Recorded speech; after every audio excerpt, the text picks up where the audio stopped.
జనాలందరికీ కూడా అభినందనలు, శుభాభినందనలు. నేను కూడా ఈ కాలేజ్ స్టూడెంట్.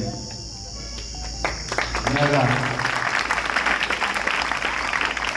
పెద్దలు కొన్ని ఇస్తూ మొత్తాన్ని ఏకరు పెట్టి మీరు అడగకపోయినా నేనే ప్రకటించాలనుకున్నాను. స్కూల్ కాంపౌండ్ గతంలో కూడా మీకు అక్కడ కాంపౌండ్ వాళ్ళు ఇబ్బంది ఉందంటే నేనే కట్టించిన అప్పట్లో.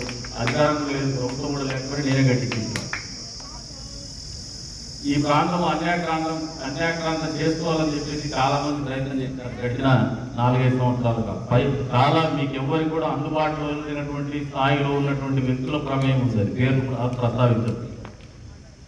వాళ్ళందరినీ ఎదుర్కొన్నా కానీ వీళ్ళు కాకుండా పుకారొక టైంలో చంపనాయడం వచ్చేసినా నువ్వేదో సపోర్ట్ చేస్తున్నావు అని అన్నా కూడా నేను ఆ రోజు చెప్పినాను.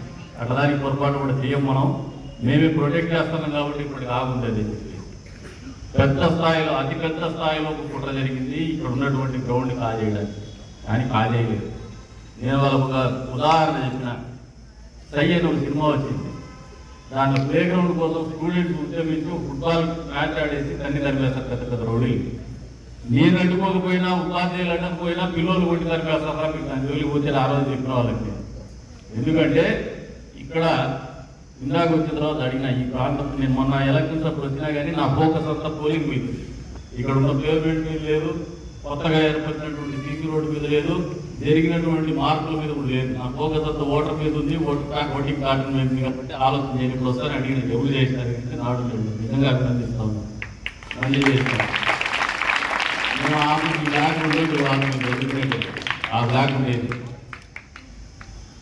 గతంలో ఉపాధ్యాయులు చూసినా కూడా వైఎల్ఎన్ రెడ్డి గారు కెమిస్ట్రీ లెక్చరర్ ఉండేవారు. అత్యున్నతమైనటువంటి జ్ఞానంతో విద్యార్థులు చెప్పేవారు మాట. ఎప్పుడు మర్చిపో. ఈ ప్లేస్ అనేది, ఈ స్థలం అనేది భవిష్యత్తులో ఈ సమాజంలో పౌరులు కానీ ఈ ప్రాంతానికి కానీ వన్యదేశ విధంగా తీర్చిదిద్దేటువంటి ప్రాంతం. గ్రౌండ్ అనేది మానసికంగా కావచ్చు, భౌతికంగా కావచ్చు, మరింత మెరుగైనటువంటి పరిస్థితుల్లో విద్యార్థులు తీర్చిదిద్దేటువంటి ప్రాంతం. అది అత్యవసరం కూడా.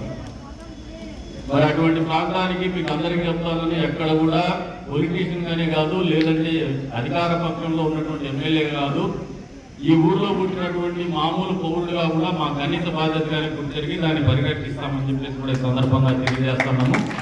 వెంటనే దాని కాంపౌండ్ వాళ్ళు కూడా దానికి ఎస్టిమేషన్ వేసి వెంటనే పనులు కూడా పూర్తి చేస్తామని చెప్పేసి కూడా ఈ సందర్భంగా తెలియజేస్తున్నాం. ఒకటి ఏదైనా ఇల్లు ఉంటే కూడా డిమార్కేషన్ చేసి మీకు హక్కు ఉన్నటువంటి ప్రతి ఇంటి భూమిని కూడా కాపాడి దగ్గరుండి మరీ పరిరక్షిస్తాము. దాని కాంపౌండ్ వాళ్ళు, ప్రొటెక్షన్ వాళ్ళు ఏర్పాటు చేస్తామని చెప్పేసి కూడా ఈ సందర్భంగా తెలియజేస్తాం.